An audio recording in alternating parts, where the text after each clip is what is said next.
Hi everybody, Courage to Change, April 6th. Just as the common cold has symptoms such as a runny nose and sneezing, alcoholism also has symptoms such as blackouts and mood changes. I have to accept that I, too, display symptoms similar to those of the alcoholic among the obsession, anxiety, anger, denial, and feelings of guilt.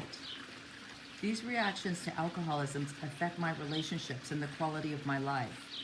But as I learn to recognize them and learn to accept that I have been affected by the disease, I begin to heal. In time, I discover feelings of self-worth, love, and spiritual connectedness that help me to counteract the old responses. No matter how severely I have been affected, Al-Anon can help restore me to sanity. Alcoholism is stronger than good intentions or genuine desires. I didn't choose this family disease, neither did the alcoholic. So I try to behave with compassion for both of us.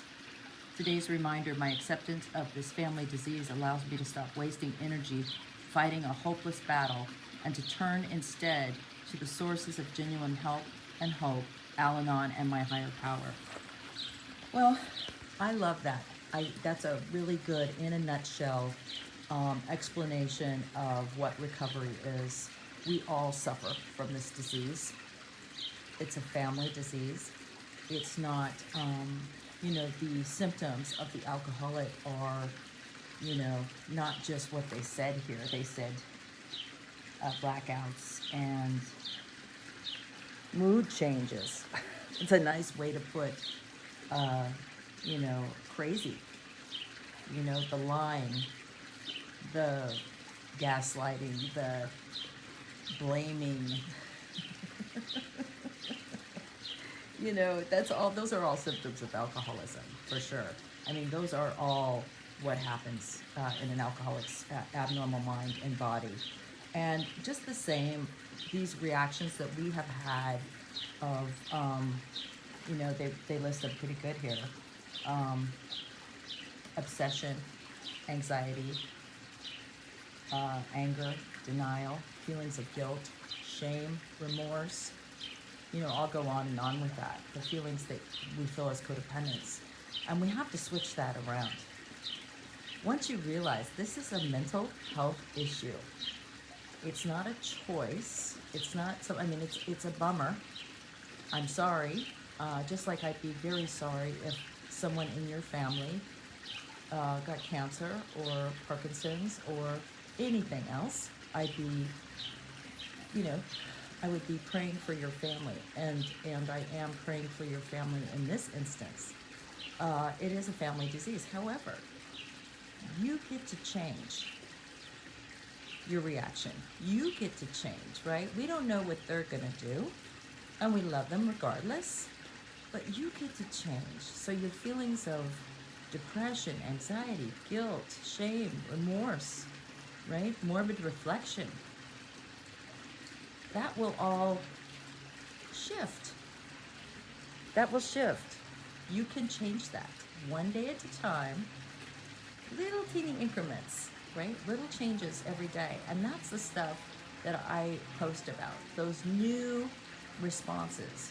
If you were at the boot camp, again, I'm talking about that boot camp, because it was a great weekend of giving people the tools that have worked for me. Zip it, get myself grounded, because the grounding for me was important because I felt so ungrounded. I felt like I could be knocked off at any minute. I didn't know what was coming through the door. I didn't know every time the phone rang.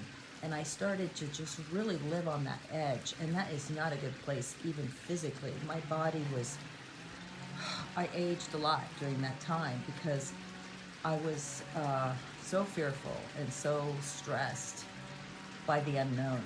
And when I stepped from that, from bridge to shore, so to speak, and decided that I didn't have to live that way, right? I could do different things. Now, it's just like I said, though. If you're, I saw some comments, and I want to respond to that. I hope you're on here. From the boot camp was, I'm having a really hard time detaching. I'm having a really hard time stopping this, keeping my mouth shut. Well, I'm going to give you an example. When I go to lose weight, if I focus on not eating sugar or not eating whatever I'm not supposed to, or not doing something, I, my attention is focused on that, right? So what I have to do is I have to focus on something else. So instead of focusing on the food, I'm focusing on walking, right? What's the positive part of this? I'm focusing on the foods that I like that are better for me, right? I just shift my perception, I shift my attention, and that's what really I'm asking you to do. And I'm asking you to do it on faith, because you don't know if it's going to work, but you're willing to try it, right? So if you are struggling with these new tools, like it says, here it says it's so easy that these reactions to alcoholism, they're affecting my personal relationships, right? But I can't seem to stop interacting in those ways. The best thing to do is start focusing on the new behavior. Okay? So, like I said, when you learn how to zip it and you learn how to respond with more neutral responses, right? You're kind of, the flame is going down, right? It's getting less. And you're going to have more time and energy, which is why you're feeling angst, because you don't know what to do. I want you to focus on your own hula hoop. I want you to focus on the new things. You're not trying to eliminate the old things. You're not trying to make the person quit drinking anymore. Instead, you're going to shift your attention towards what you should be doing, right? And that is why I'd love to know in the comments, have any of you been to your 3 Al-Anon meetings you were supposed to go to this week if you were in the boot camp? I know a lot of people on here right now watching were on the boot camp. You were supposed to you could go to Zoom and leave your camera off if you want, but I wanted you to listen to it even if you're making dinner, or put your earbuds in while you're driving. I want you to do that. I want you to listen to other people, because it's easier to see it in other people than it is in yourself. So if you're in a stuck spot and you're still being seriously affected by this disease and you can't seem to change your reaction, you're not taking enough action towards the solution. And you're going to have to do it on blind faith. It's going to make more sense if you do it and then you look back, right? Hindsight's 20/20.